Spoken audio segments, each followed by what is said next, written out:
Our topic 4 would be international entrepreneurship opportunities.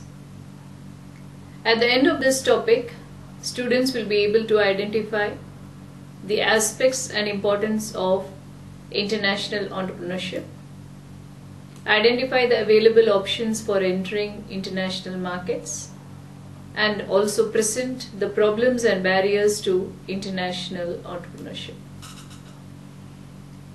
As entrepreneurs establish themselves in local markets, it will be only natural for them to move over to larger global markets to widen their skills and expertise. This process has to be done with care and caution.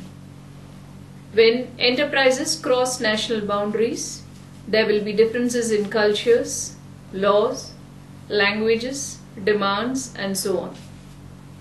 These differences can be anticipated and tackled only if the entrepreneurs are aware of the opportunities and constraints. They should choose opportunities according to their own personal needs, capabilities, and resources. Barriers in international markets may delay growth, but they should not discourage entrepreneurs. If today we see successful multinational companies operating with confidence, we should remember they must have one time been a startup firm of an entrepreneurial mind. Hence, there is no dearth for opportunities, and just as an entrepreneur identified and developed it in a domestic situation as per his knowledge, he should do the same with opportunities which will be manifold in an international environment. Now let us look at the aspects and importance of international entrepreneurship. International entrepreneurship is when an entrepreneur is doing business across his national boundary. The aspects in the process of an entrepreneur conducting business activities across national boundaries are exporting, licensing, opening a sales office, placing advertisement in international dailies. The importance of international entrepreneurship is that the activities necessary for ascertaining and satisfying the needs and wants often take place in more than one country, which results in international marketing. Every US firm, big or small, in competing in a hyper-competitive global economy, we see an international global environment vibrant.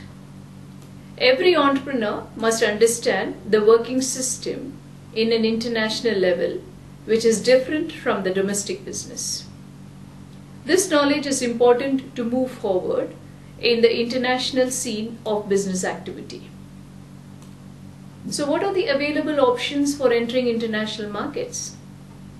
The choice of entry method and the method of operating overseas are dependent on the goals of the entrepreneur and the company's strengths and weaknesses. This can be broadly classified under three categories. The first one is exporting. It is normally involving the sale and shipping of products manufactured in one country to a customer located in another country. And this can be done indirectly. So indirect exporting involves having a foreign purchaser in the local market or using an export management firm. This method of exporting involves the least amount of knowledge and the risk for the entrepreneur. Another way of exporting is direct. So direct exporting is through independent distributors or the company's own overseas sales offices. The second arrangement is non-equity arrangement. Doing international business through an arrangement that does not involve any investment. Entrepreneurs who either cannot export or make direct investments or who simply choose not to engage in those activities still have the possibility of doing international business through licensing. It involves an entrepreneur who is a manufacturer, who can also be called as a licensee, giving a foreign manufacturer the licensor the right to use a patent, trademark, technology, production, process, or product in return for the payment of a royalty. It is with low risk, with steady income. If given to a wrong person, it may result in time-consuming training of technology or the knowledge in the hands of a competitor. So one should be careful. The second arrangement would be the turnkey project. It is an entrepreneur building, training and operating a new project in a foreign country and then later on to turn it over to a local owner. It results in initial profits, chances of export sales. Payments are made by the local owner or the government over the life of the project. Management contracts is another way. This is to contract with a foreign country the management techniques and managerial skills. This allows the purchasing country to gain foreign expertise without giving ownership of its resource to a foreigner. Direct foreign investment is another way of trying to enter into international markets. The wholly owned foreign subsidy has been the preferred mode of ownership for entrepreneurs using a direct foreign investment for doing business in international markets. This could be by any of the following ways. Through minority interests. It can provide a firm with a source of raw materials or a relatively captive market for its product. It is position of having less than 50% ownership. It is mainly done to gain a foothold or experience in a market before making a major commitment. Joint venture is another way. It is a formation of two companies to build a third company in which profits are shared.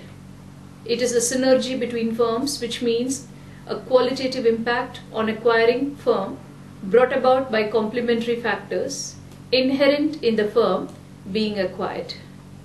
This synergy is in the form of people, customers, inventory, plant or equipment, which provides leverage for the joint venture.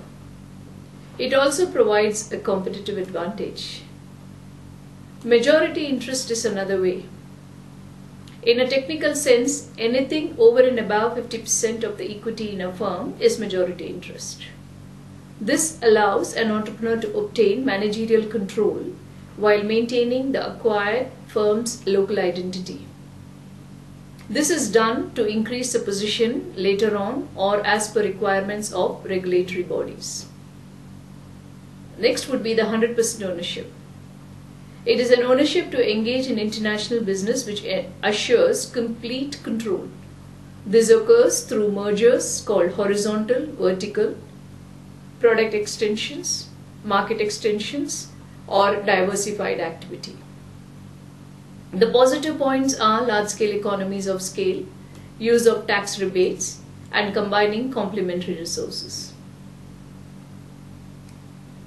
But while entering foreign markets, there are certain problems and barriers. So let us identify these problems and barriers to international entrepreneurship. Both international and domestic entrepreneurs have to concentrate on sales, costs and profits. But the decisions involved for international entrepreneurship is more complex due to uncontrollable factors like economics. Domestic business strategy involves single country, specified level of economic development, single currency. International business strategy involves dealing in different levels of economic development, different currencies, different government regulations, different banking, economic, marketing and distribution systems. Regional differences in infrastructure like roads, electricity, communication system, banking facilities, legal system, established business ethics and norms between developed and developing nations have to be implemented in the business span for successful engage in international business. Balance of payment, the trade status between countries, and the type of economic system play an important role in making international business possible or difficult. Doing business in developing and transition economies results in problems and difficulties. Politics. The multiplicity of political and legal environments in the international markets create vastly different business problems, opening some market opportunities and eliminating some. Few issues can be VAT systems, advertising strategy, product decisions, and type of ownership. Laws governing business arrangements vary in over 150 different legal systems and national laws. Culture. Entrepreneurs must make sure that each element in the business plan has some degree of suitability with the local culture. While preparing worldwide strategies and plans, the degree of adaptation and the amount of standardization that could be brought about with the concept of culture should be determined. Issues like bribes and corruption also to be studied in order to deal with such situations if need arises. Technology. This also varies significantly across countries. While US firms produce mostly standardized, relatively uniform products that can be sorted to meet industry standards, this is not the case in many countries, making it more difficult to achieve a consistent level of quality. And that should be the end of our learning in topic 4, and we should be moving on to topic 5. Here we will be trying to be creative in bringing about business ideas. Thank you.